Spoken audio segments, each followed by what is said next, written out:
বাংলা সিনেমার ইতিহাসে এটা প্রথমবার ঘটতে দেখা যাচ্ছে, আমি যদি খুব ভুল না হই তো। মাত্র ২৪ ঘন্টার মধ্যে অলমোস্ট ৪০ লক্ষ ভিউজ একটা গানের। উড়াধুরা, লাগে উড়াধুরা গান, তুফানের প্রথম গান, আইটেম নাম্বার। বন্ধুরা, এখন আমরা এই ভিডিওতে ভিউজটা নিয়ে তো কথা বললামই, কিন্তু ইম্পর্টেন্ট যেটা, তার থেকেও বেশি যেটা বলতেই হবে এবং প্রচণ্ড গর্ব করে আমরা বলবো এই কথাটা, কেননা আমরা বাঙালি, আমরা বাংলা সিনেমার সাপোর্টার। একটা বাংলা সিনেমার প্রথম গান, একটা আইটেম নাম্বার, টোটাল ৮০০টা প্লাস ইউটিউব চ্যানেল থেকে রিয়াকশন এসেছে।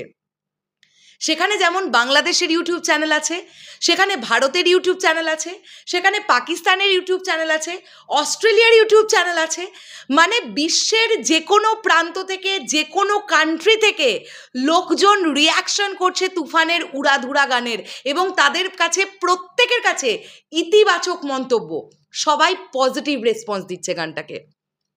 তোমরা একটা জিনিস ভেবে দেখেছো, এই যে আমরা বলছি না mega star Shakib Khan, global star Shakib Khan, একজন সুপারস্টার থেকে কখন তিনি মেগা স্টার হন তার প্রমাণ আমাদের কাছে আছে।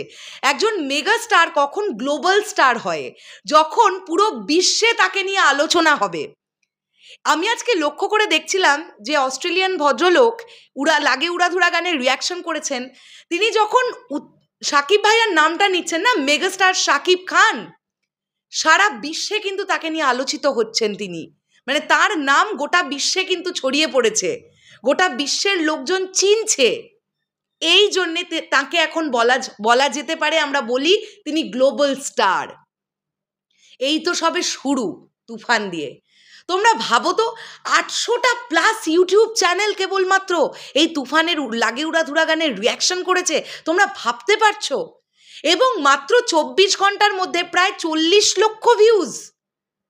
আমি যখন দেখলাম চরকিতে খুব সম্ভবত এখন ২ মিলিয়ন প্লাস ভিউজ, এবং SBF এর ইউটিউব চ্যানেলে 1.8 মিলিয়ন।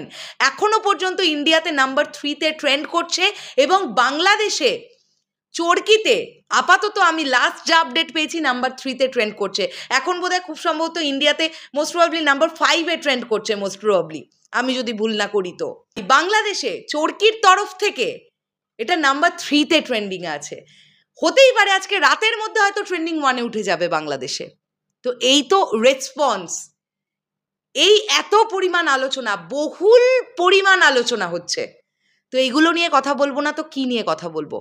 বন্ধুরা, চলে যাওয়ার আগে বলি, আমাদের কভার করেছি আমরা কিছুক্ষণ আগে লাগে উড়াধুরা গানটা। সেটা কিন্তু অলরেডি আমাদের চ্যানেলে চলে এসেছে, ফেসবুক, ইউটিউব দুটো প্ল্যাটফর্মেই চলে এসছে। তোমরা অবশ্যই সেটা শুনতে পারো এবং তোমরা জানাতে পারো তোমাদের কেমন লাগলো। আমরা চেষ্টা করেছি আমাদের মতন করে। টাটা।